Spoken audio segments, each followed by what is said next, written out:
বন্ধুরা, শুধু যে বাচ্চা এমনটা নয়, অনেক এমন বড় মানুষও আছেন যারা কিন্তু একেবারেই উচ্ছে কিংবা করলা খেতে পছন্দ করে না। তেতোর জন্যই এটা কিন্তু অনেকেই খেতে পছন্দ করে না। তবে আজকে আমি যে রেসিপিটা নিয়ে এসেছি, এটাতে উচ্ছে বা করলা যারা খেতে পছন্দ করে না তারাও ভীষণ পছন্দ করে খাবে।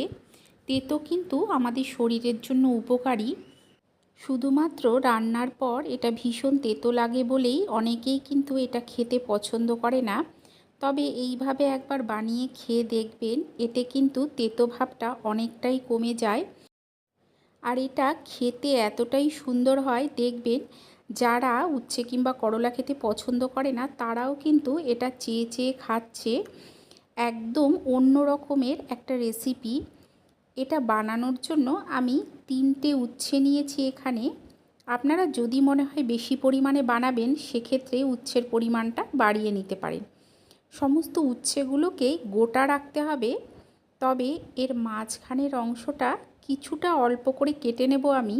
এতে কি হবে, ভেতরে যদি কোনো পোকা থাকে তাহলে সেটা দেখে নেওয়া যাবে। আর দেখুন, একটা ছোট সাইজের পেঁয়াজ নিয়েছি। পেঁয়াজটাকে কিন্তু আমি পুরোটা কাটবো না, মাঝখান থেকে এইভাবে প্লাস সাইনের মতো করে কেটে নিতে হবে। আর কয়েক কোয়া রসুন নিয়েছি। এখানে দেখুন, একটা কড়াইতে আগের থেকে আমি কিছুটা তেল গরম বসিয়ে দিয়েছিলাম। তেলটা একটু বেশি পরিমাণেই নিতে হবে।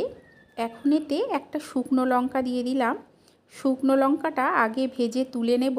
এতে কি হবে, তেলের মধ্যে শুকনো লঙ্কার একটা সুন্দর ফ্লেভার মিশে যাবে। দেখুন, উল্টে পাল্টে শুকনো লঙ্কাটাকে আমি ভেজে নিয়েছি। এখন এটাকে আমি তুলে নেব। শুকনো লঙ্কাটাকে তুলে নিয়ে ওই তেলের মধ্যেই দেখুন গোটা অবস্থাতেই উচ্ছেগুলোকে আমি দিয়ে নিচ্ছি।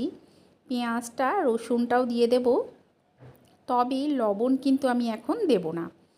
গ্যাসের ফ্লেমটাকে প্রথমে মিডিয়ামে করে, তারপরে লো টু মিডিয়ামে করে উল্টে পাল্টে এগুলোকে হতে দিতে হবে। দেখুন, আমি সমস্ত কিছুকে উল্টে দিচ্ছি। উল্টে দিয়ে আমি এগুলোকে তৈরি করে নেব, তবে গ্যাসের ফ্লেম কিন্তু একেবারেই হাইতে করা যাবে না। রসুনগুলো তাড়াতাড়ি ভাজা হয়ে যায়, তাই প্রথমেই রসুনগুলোকে তুলে নিতে হবে, নইলে রসুনগুলো পুড়ে যাবে। এখন উচ্ছেটা আর পেঁয়াজটাকে আমি লো টু মিডিয়ামে করে হতে দেব। এটা ততক্ষণই তৈরি করবেন যতক্ষণ না ভেতর থেকে সুন্দরভাবে ভাজা হয়ে যাচ্ছে। অনেক সময় কি হয়, ওপর থেকে ভাজা হয়ে যায় কিংবা কালো হয়ে যায়, আর ভেতর থেকে কিন্তু কাঁচাই থেকে যায়। পেঁয়াজটা নরম যেহেতু ভাজা হয়ে গেছে, আমি পেঁয়াজটাকে তুলে নিয়েছি। তুলে নিয়ে উচ্ছেগুলোকে আর কিছুক্ষণ সময় ধরে আমি ভেজে নেব। ভাজতে ভাজতেই দেখবেন যে উচ্ছেটা কিন্তু অনেকটাই নরম হয়ে যাবে। তবে লক্ষ্য রাখতে হবে যতটা সম্ভব লোতে করে ভাজবেন। এতে কি হবে, যেহেতু গোটা আছে, এটা সুন্দরভাবে ভাজা হবে। এগুলো ভাজা হয়ে গেছে, আমি এগুলোকে তুলে নেব। তুলে নিয়ে আমি এগুলোকে কিছুটা ঠান্ডা করে নেব। উচ্ছেগুলোকে তুলে আমি ঠান্ডা করে নিয়েছি। এখন দেখুন, একটা শিলনোড়া নিয়েছি, এর মধ্যে সমস্ত উচ্ছেগুলোকে দিয়ে নিচ্ছি। পেঁয়াজ, রসুন আর শুকনো লঙ্কা সবগুলোকেই একসঙ্গে দিয়ে নেব। দিয়ে নিয়ে আমি এই উচ্ছের মধ্যে যে বীজটা আছে সেটাকে দেখুন ঠিক এইভাবে বের করে নিচ্ছি।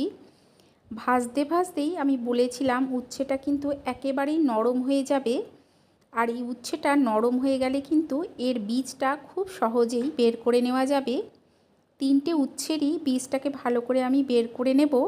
বের করে নিয়ে আমি সমস্ত এই উচ্ছে, পেঁয়াজ, শুকনো লঙ্কাগুলোকে একসঙ্গে বেটে নেব। তবে লবণটা কিন্তু আমি এখনই দেব না। লবণের সঙ্গে আমি এমন একটা জিনিস দেব, এতেই কিন্তু এর স্বাদটা অনেকটাই বেড়ে যাবে। দেখুন, উচ্ছেটাকে আর সমস্ত পেঁয়াজ, রসুন, লঙ্কাটাকে আমি বেটে নিচ্ছি। আপনারা যদি মনে করেন যে এটা মিক্সিতে বাটবেন, তাও বেটে নিতে পারবেন। আপনারা যদি রেসিপিটা এতদূর দেখে থাকেন আর যদি ভালো লেগে থাকে, তাহলে অবশ্যই একটা লাইক করে দেবেন। নিজেদের চেনা পরিচিত মানুষের মধ্যে শেয়ার করে দিয়ে তাদেরকেও দেখার সুযোগ করে দেবেন। আর কমেন্ট করে জানাবেন যে কেমন লাগলো। চ্যানেলটাকে অবশ্যই সাবস্ক্রাইব করে দিয়ে পাশে থাকা বেল আইকনটা প্রেস করে দেবেন। এতে কি হবে, আমি যখন কোনো নতুন ভিডিও আপলোড করব, নোটিফিকেশন সবার আগে আপনার কাছে পৌঁছে যাবে। শিলনোড়ায় বেটে কোনো কিছু খাওয়ার স্বাদ কিন্তু একেবারেই আলাদা হয়। তবে সময়ের জন্য আমরা কিন্তু বেশিরভাগ সময় মিক্সি ব্যবহার করি। আপনারা চাইলেও মিক্সিতে বাটতে পারেন, তবে এটা কিন্তু একটু যদি দানা দানা থাকে তবেই কিন্তু খেতে ভালো লাগে। মিক্সিতে বাটলে কি হবে, একদম মিহি পেস্ট হয়ে যায়। তবে যারা একদম মিহি পেস্ট পছন্দ করেন তারা মিক্সিতে বাটতে পারেন। আমি শিলনোড়াতেই বাটতে পছন্দ করি, আর এটার মধ্যে একটু দানা ভাব থাকলেই খেতে বেশি ভালো লাগে। দেখুন, এটাকে ঠিক এই রকমভাবে বেটে নিতে হবে। পেঁয়াজটা যেহেতু ভাজা আছে, প্রথমে বাটতে একটু অসুবিধে হতে পারে, তবে বাটতে বাটতে দেখবেন সুন্দরভাবে বেটে নেওয়া যাচ্ছে। এটা আমার প্রায় বাটা হয়ে গেছে। এখন এটাকে আমি তুলে নেব। তুলে নিয়ে একটা বাটিতে রাখবো। আমি কিন্তু লবণটা এখনও দিইনি। দেখুন, সমস্তটাকে তুলে নিয়েছি। তুলে নিয়ে আমি একটা বাটির মধ্যে রেখেছি। এখন এর মধ্যে দিয়ে দেব আমি স্বাদ অনুযায়ী লবণ, আর এর সঙ্গে দেব যে তেলটার মধ্যে আমি সমস্ত কিছু ভেজে নিয়েছিলাম তার থেকে অল্প একটু। এর ফ্লেভারটা এতে কিন্তু ভীষণ ভালো লাগে। লবণ দিয়ে তেলটা দিয়ে ভালো করে মিশিয়ে নিতে হবে। মিশিয়ে নিয়ে খাবার প্রথম পাতে গরম ভাতের সঙ্গে দিয়ে দেখবেন, যারা উচ্ছে কিংবা করলা খেতে একেবারেই পছন্দ করে না তারাও কিন্তু ভীষণ পছন্দ করে খাবে। তৈরি হয়ে গেছে এই রেসিপি। আপনারা এইভাবে বানিয়ে খাবেন, আশা করছি আপনাদেরও ভালো লাগবে। তাহলে চলুন, আপনাদের সঙ্গে দেখা হচ্ছে আরও একটা নতুন ভিডিও নিয়ে।